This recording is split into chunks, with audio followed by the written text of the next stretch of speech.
Sana all. We have to follow the law. Otherwise, whatever we do is not legitimate. And we have to be very, very clear that Palmo.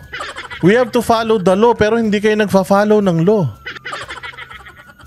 Bongbong, ikaw ang pumirma ng 2025 GAA. Ang yabang-yabang mo pa sa harap ng Judicial Bar Council of the Philippines. Ang yabang-yabang mo pa nung sinasabi mo sa kanila na you've reviewed 4,000 pages. You've analyzed, you've studied, you've vetoed some.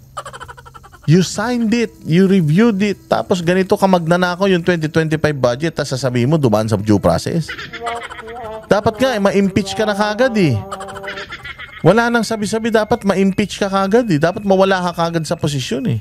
Dapat nga, hinahablot ka na pababa dyan eh. Dahil kasalanan mo lahat yan. Kung hindi mo pinirmahan yun, eh di sana hindi tayo ninakawan ng bonggang-bongga ng mga...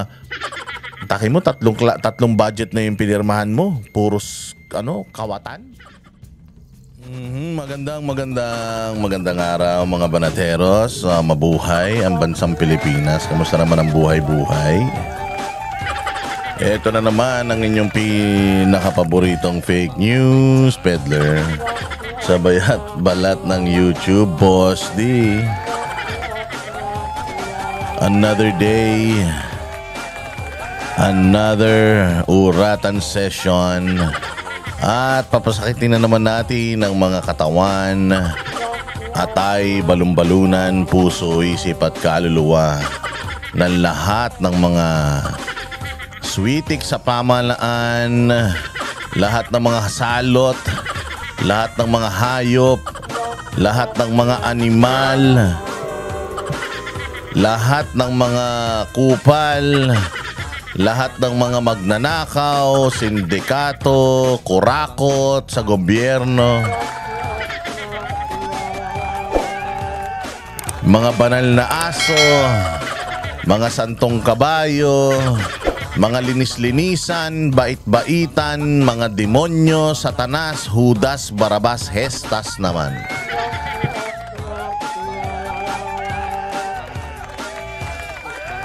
Nako po mga bossing, at talaga namang mainit pa rin ang mga issues sa bayan natin. Kahit weekend kahit weekend meron silang ganap. Usually mga bossing kapag weekend wala masyadong ganap yan. Pahinga ang mga magnanakaw na mga taga-gobyerno pagka-weekend. Kasi doon nila ginagastos yung mga kinukulimbat nila sa gobyerno eh. Yung mga ninanakaw nila sa inyo bilang mga nagbabayad ng mga buwis na mga matitinong tao. Yun yung kanilang araw kung saan inuubos nila o ginagasta nila pansamantala yung mga nanakaw nila sa inyo weekend. Pero itong weekend may mga malulupit na mga balita pa rin.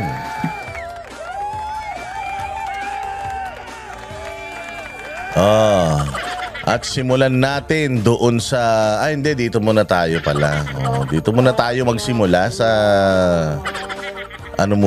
doon sa statement ni Amy Marcos. Napasana all siya eh. Si Amy Marcos meron siyang statement. Napasana all siya doon sa mga senador. Iko-connecta ko lang to doon sa nakaraan kong vlog. Etong sinasabi ko nung nakaraan, di ba? Nung nakaraan, di ba may sinasabi ako sa inyo na si Risa Ontiveros, magtataka ka si Risa Ontiveros kung papaano siya nagkaroon ng amendments at insertion/insertion. Amendment/insertion kasi ang sabi nila, yun daw amendment at saka insertion, iisa daw yan. Sabi din ni Franklin Drilon, magkaiba lang ang pangalan at magkaiba ang literal na definisyon. Pero sa Kongreso at Senado, iisa lang daw ang ibig sabihin yan, insertion. Masama ba ang insertion? Hindi masama ang insertion. Pero ang masama sa insertion kung anong klaseng insertion. Kasi kung halimbawa ikaw, senador ka, congressman ka, ang insertion mo, flood control project. bawal na bawal po yung flood control project o any infrastructure insertion. Bakit? Trabaho po kasi yan ng executive. Trabaho po yan ng DPWH. Yung budget para dyan or mag-construct para dyan. Hindi mo na kailangang i-project yan. Bilang isang senador, hindi mo dapat i-project yan. Halimbawa, si Risa Ontiveros, ang dapat na pinoproyekto niya, yung para sa mga kababaihan dahil yun ang ina-advocate niya na siya ang champion ng human rights at mga kababaihan at kabataan. O di sana, yung mga insertions niya according doon. Pero magkaroon ka ng insertion about flood control project, senadora ka, hindi ka man taga DPWH, hindi ka naman advocate ng build program. Galit na galit ka nga sa build program, tapos meron kang mga amendments tungkol sa or insertion tungkol sa mga flood control project, mga multipurpose hall. Di ba? Maling-mali yun. So bawal na bawal daw yun according to Attorney Libayan, yung kaibigan ni Banatbay. Ewan ko doon kung totoo yung sinasabi nun. Pero sabi niya, may Supreme Court ruling daw. Bawal na bawal kasi nga hindi naman daw yan trabaho ng mga mambabatas. Yung mag-construct at lalong-lalo na yung mag-request ng mga construction patungkol sa kanilang mga lugar. Kaya nga, halimbawa, ako, Maynila, binabaha yung Maynila, yung mayor ang magre-request niyan. Yung mayor ang magre-request sa DPWH na DPWH, ito kasi yung problema ng lugar ko. Malaki naman yung naiaambag ng buwis ng namin, ng saro namin. Dito sa malaki naman yung naiaambag ng namin ng aming syudad sa pangkalahatang budget. Kasi bumabaha dito, gawa ng itong ilog na to, kailangan to maging ganito, ganyan. Kasi may engineering office din naman ng mga LGU magre-request sila sa DPWH. At yung DPWH ang magre-request ng budget para doon. Ganun yun. Hindi dapat congressman Hindi kasi nga, ang problema kapag mayroong kapangyarihan ng senador at congressman na magpasok ng mga proyekto na ganito na may malalaking budget, ayan na nga, sila na rin yung contractor, sila na din yung sila na din yung requestor. May conflict of interest na kasi itong mga congressman, they are working around kung ano yung batas. So ito ngayon kay Risa Ontiveros, nagtataka nga tayo bilang siya ay isang oposisyon, bilang siya ay hindi naman makamarcos, hindi naman siya kakampi ni Bongbong for the longest time, galit na galit nga yan kay Bongbong at sa pamilya Marcos. Magtataka ka papaanong itong si Risa Ontiveros nakapagpa-approve ng 3 billion punto 35. Papaano siya nakapagpa-approve ng ganung kalaking budget? Samantalang hindi naman siya administrasyon. Kalaban naman siya ng administrasyon, laging ganun. Papaano siya nakapag-insert? Etong kapatid na si Amy Marcos. According kay Amy Marcos, marami akong gustong tulungan, pagbigyan, ngunit lahat ng proyekto, tulong sa ibang sangay ng gobyerno at mamamayan, insertion man ang tawag nila dyan o institutional amendment, hindi ako pinagbigyan. Basta galing sa akin, ang sagot nila ay FLR. Ang ibig daw sabihin nun, for later release. Pero para sa kanya daw, First Lady reject.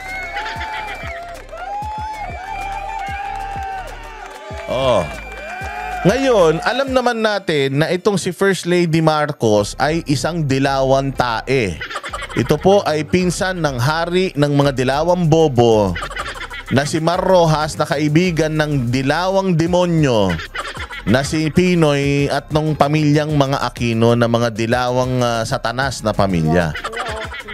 Mga salot sa lipunan. So itong si si Pinklawan na si Risa Ontiveros, may mga request siya. Hindi naman niya kakampi si Bongbong Marcos, pero napa-approve niya. Naghahalaga ng 3 billion. 3 beses na mas malaki sa budget na hinihingi ni VP Sara for 2026 ha. Oo, kasi nung nakaraan 700 million lang yung hinihingi nila. Ilang 700 million sa 3 billion? 4 o 4 na mas malaki.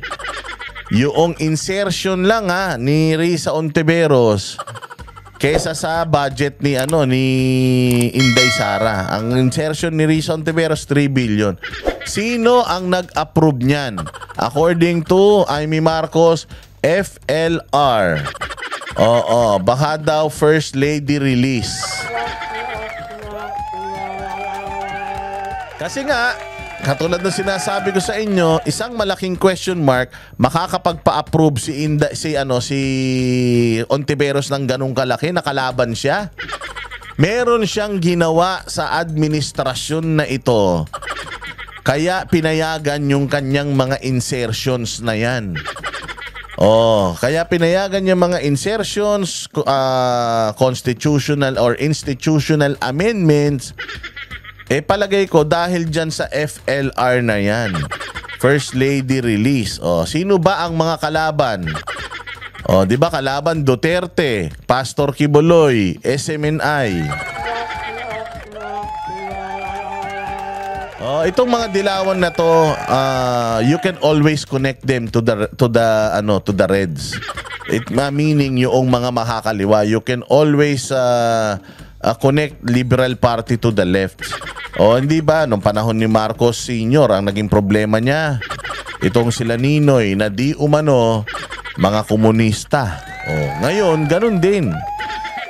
Noon magkalaban, ngayon magkakampi na. At dito sa statement na ito ni Amy Marcos, ang ibig sabihin nito, malakas talaga si Inday Sara. Baka kapatid na ng presidente, rejected lahat ng mga amendments, institutional amendments and insertions. Samantalang si Risa Ontiveros nakalaban 3 billion. Pero wag kayong magpapaano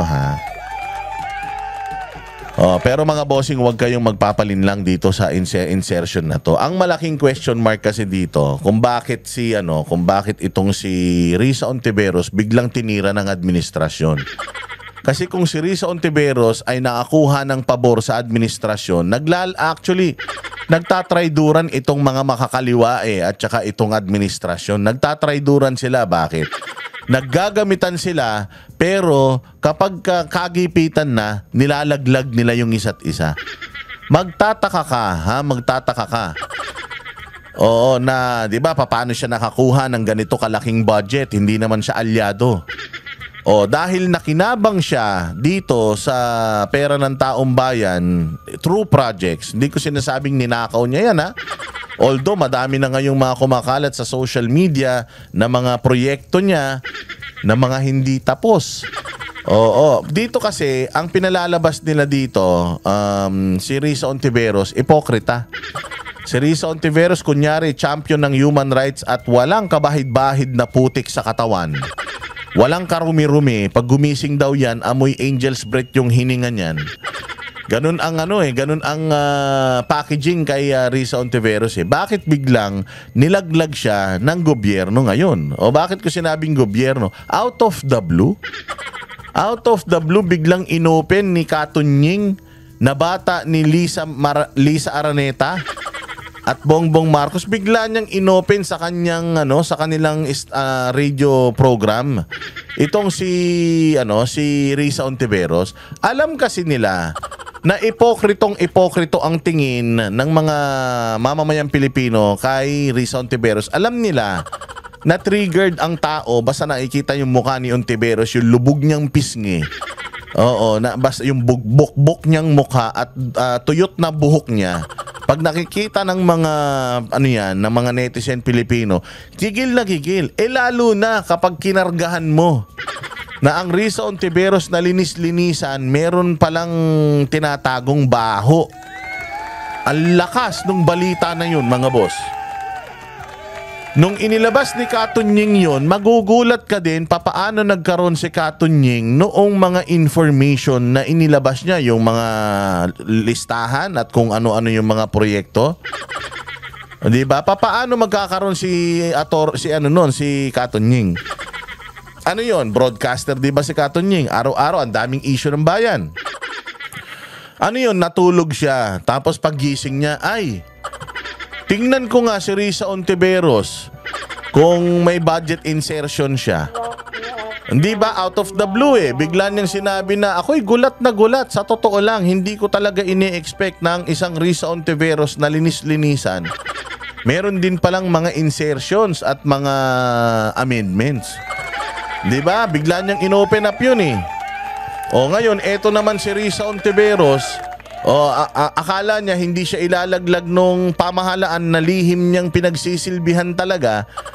Lihim niyang kakampi, hindi niya ine-expect na may mga ebidensyang matitibay si Katonying. Akala ni Risa hindi siya ipagkakanuno nung administrasyon na pinagtatrabahuan niya. Ang ginawa niya, dinay kaagad siya. Wala akong amendments, wala akong insertion, and so on and so forth, period. May tipa, period. Period. Sabi niya wala. Biglang kinaumagahan, naglabas na si Katonying ng listahan. San galing yun? Yung listahan na yun. Hindi ako naniniwala na gumising isang araw si Katonying para kunin yung mga information na yan. Although sinasabi niya na nagtrabaho siyang matagal bilang correspondent sa Senado. But it is not an enough alibi para biglang all of a sudden trabahuhin niya si Risa Ontiveros. Kasi alam nila na kapag tinrabaho si Risa Ontiveros, nilagyan mo si Risa Ontiveros ng baho, sasabog talaga yan mula apari hanggang hulo. Kasi mula apari hanggang hulo, ang inis na inis sa tao na yan So nung inilabas ito ni Katonying, nawindang ang buong mundo, buong Pilipinas. Ang feed mo sa Facebook, puro si Immaculate Insertion na tawagin natin sa pangalang Risa Ontiveros. Puro Risa. Talagang ang social media ginugulpi talaga si Risa. Gulat na gulat si Risa ngayon. Hindi niya alam na putya itong mga administrasyon na to. Ginawa akong puppet. Inimbestigahan ko ng matindi si Pastor Kibuloy. Dahil kalaban nila. Ito, ano lang to inaano ko lang to. Tawag dito. Gawa-gawang istorya ko lang to. Hindi to totoo Pero iniisip ko na kung si Risa Ontiveros ay nakapagpa-approve ng ganong kalaking budget, pinirmahan ng presidente, ibig sabihin, ex-deal yan or meron silang deal. Hindi naman sila magkakampi, makakapagpa-approve ka ng ganong kalaki. Si Amy Marcos na kapatid, hindi nakapagpa-approve ng insertion. So may ginawa ito si Risa sa gobyerno, na pabor sa gobyerno. Kaya niya nakuha yung budget na yan, ang insertion na yan. Kaya siya nakapaglagay ng 3 bilyong halaga ng insertion at amendments na yan. Illegal ba yon? Hindi po. Nangyayari talaga yun Wala namang masama. Ang hindi tama sa nangyari is idininay ni Risa yun as if may itinatago siya. So kapag idininay mo yun, ibig sabihin ang sinungaling, kapatid ng magnanakaw. Pinatunayan ni Katonying na meron siyang mga insertions talaga. So ano ito? Biglang naging si Risa Ontiveros na yung target ng taong bayan. Bakit? Kasi nga palapit na kay Bongbong Marcos yung sisi ng mga Pilipino Puro sablay na yung mga interview ni Claire Castro. Lahat ng mga speech ni Bongbong, puro kabobohan, utal-utal. Tapos, nadamay na si Zaldico, nadamay na si Romualdez, papunta na kay Bongbong. Kaya, iniwas muna nila yung atensyon ng tao doon kay Bongbong Marcos, nakasapakat sa pagnanakaw, dinala muna nila kay Risa. So, ang administrasyon na to, ginagamit si Risa Ontiveros para pangharang, para pang divert. Habang inaayos nila yung mga proyekto sa mga probinsya nila, lalo na dyan sa Ilocanja, habang nagkakandara pa sila at tinitingnan nila kung sasabit ba sila, inilaglag nila si Risa. Oy Risa, hanggang ngayon wala ka pa ring sagot. Putsang inang yan, yung nakita nyo, yung nabasa nyo yung reply ng reply ng Liberal Party patungkol dito sa issue ni Risa Ontiveros. Diyos ko po, parang hindi naman nila pinagtanggol si Risa. Hindi naman nila nilagay doon sa kanilang press statement na si Risa ay walang insertion, walang institutional amendment. Di ba? Sinabi lang nila na target si Risa, bla bla bla bla bla bla, putya, linis-linisan na naman. Pero hindi natin dapat tantanan itong issue ni Risa dahil napakaganda na malaman natin kung gaano siya ka-ipokrita. Which is alam naman na natin na demonyo talaga yung tao na yan, pero wag tayo dapat malihis ang ating atensyon sa totoong issue ng bayan, which is itong administrasyon na ito kasama si Bongbong Marcos ay involved sa pinaka-corrupt na budget sa history ng Pilipinas.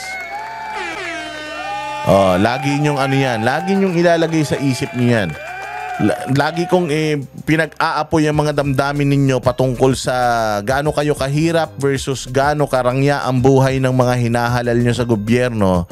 Dapat ganun din tayo rito. Banatan ng banatan si Risa dahil dyan sa kasinungalingan niya, okay, pero dapat hindi tayo masyadong nalilibang.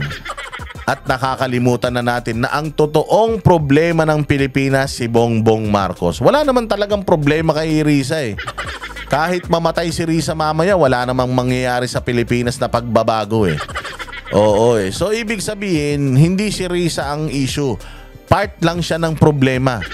Maaaring part siya noong palpak na mga insertions na yan at pagiging ipokrita niya, pero hindi siya ang punot dulo ng mga pagnanakaw sa bayang Pilipinas. Kung may nakinita man siya dyan sa mga insertions niya na yan dahil siya ay nag-iipon na ng pera para sa kanyang presidential bid sa 2028, siya ay least guilty sa pagnanakaw sa bayan, sa pera ng taong bayan. Bakit? Kasi nga merong Zaldico, merong Romualdez at merong BBM na pumipirma ng mga korupsyon dyan sa budget. Okay, do not forget. Si Risa Ontiveros is just a diversion. Ako, I believe Risa Ontiveros is just a diversion. At dito na nga tayo mga bossing sa isang malupit na issue, which is itong si Ping Lacson. Isa na naman to This is another Saywar. Ipapakita ko lang sa inyo. Nag-resign si Ping Lacson linggo-linggo. Usually yung mga ganyang galawan, ginagawa yan weekdays Pero ginawa ni Lacson linggo-linggo, nagbitiw siya sa pwesto. Bakit? Wala na Nagbitiw sa pwesto ng Blue Ribbon Wala na kasi nga nakikita nga nila merong 4 na majority na ayaw na sa majority. So kung merong siyam ang minority, so may 14 na sila. May 14 na sila. So malakas na sila, 'di ba? Pwede na silang mang-agaw ng kapangyarihan ng Senate presidency. 'Di ba? So ngayon si Lacson, and nakikita din naman ni Lacson na naiipit na siya dito sa Blue Ribbon Committee at hirap na siyang protektahan si Bongbong Marcos, si Martin Romualdez. Hirap na siyang depensahan. Kaya sabi niya siguro, it's not worth it anymore. Hindi ko na alam, masyado nang matalino ang mga Pilipino, hindi na sila nakukuha sa mga patotsadahan sa mainstream media kasi malalakas ngayon ng mga vlogger. Ang influence ng mga vlogger ay talaga namang lumalalim na ang kapit ng mga tao sa mga vlogger, at yung perception ng vlogger minsan yun na yung sinusundan ng mga tao kaysa doon sa siraan ng siraan sa mainstream media, hindi ba? So ngayon ito si Lacson, nakikita niya na shit. Pag napalitan ito si Soto, yari kami. Kaya ako na lang ang gagawa ng ingay, magsasakripisyo ako para at least nabigyan ko sila ng kasiyahan, no? Kasi magiging kasiyahan sa kanila na bibitawan na ni Lacson, kasi marami na talagang hindi natutuwa sa ni Lacson dito sa investigasyon ni Lacson. Kasi ang sinasabi niya, hindi ba, katulad niyan lumabas yung si Orly, di ba? Paglabas ni Orly, imbis na tumutok sila doon sa mga sinabi ni Orly, dinivert ni Lacson. Dinivert ni Lacson yung usapan, dinala niya sa saan dinala ni Lacson? Sa notaryo. Dinala niya sa notaryo. Ang naging issue ngayon, yung notaryo. Tapos yung tao na notaryo na sinasabi niyang hindi niya pirma yon, ang ginawa ni Lacson, dinala niya sa RTC. Yung argumento patungkol doon sa notaryo. Sabi ni Marcoleta, teka, bakit hindi natin imbitahan na lang yung nagnotaryo dito para talagang magisa natin ng maigi? Ayaw ni Lacson. Ayaw niya kasi nga sabi niya malilihis daw yung atensyon, mababago daw yung direksyon ng hearing. Paanong malilihis? Ikaw ang nagsimula. Noong pagdating sa notaryo, sumumpa na nga yung tao dyan sa Senado binibigyan mo pa ng importansya yung notaryo, secondary na lang yun. So ayaw niyang maimbita yung nagnotaryo na sinungaling daw sa Senado kasi nga may pinagtatakpan. Ganyan talaga yan. So wala na siyang alibay. Naubos na yung alibay ni Lacson para itong hearing na ito sa Senado ay hindi mapunta sa totoong direksyon, which is papunta ng Malacanang. Kaya nagbitiw siya. Ang problema dito mga bossing, sino ang papalit sa kanya? Kasi sino ang mamimili ng bagong Blue Ribbon Committee? Si Tito Sen. So kung hindi mapapalitan si Tito Sen, wala ring mangyayari diyan sa mga sa mga chairmanship diyan sa importanteng mga importanteng mga posisyon dyan o departamento dyan sa Senado. Anyways, maraming salamat mga bossing. Sana nag-enjoy kayo. Huwag kayong maniniwala sa mga pinagsasabi ko. Lahat ng yan ay pawang kasinungalingan, walang katotohanan, for entertainment purposes only. Mabuhay kayo. I'll see you again next vlog. Please like, subscribe, share, and hit the notification bell. Mabuhay ang Bayang Pilipinas.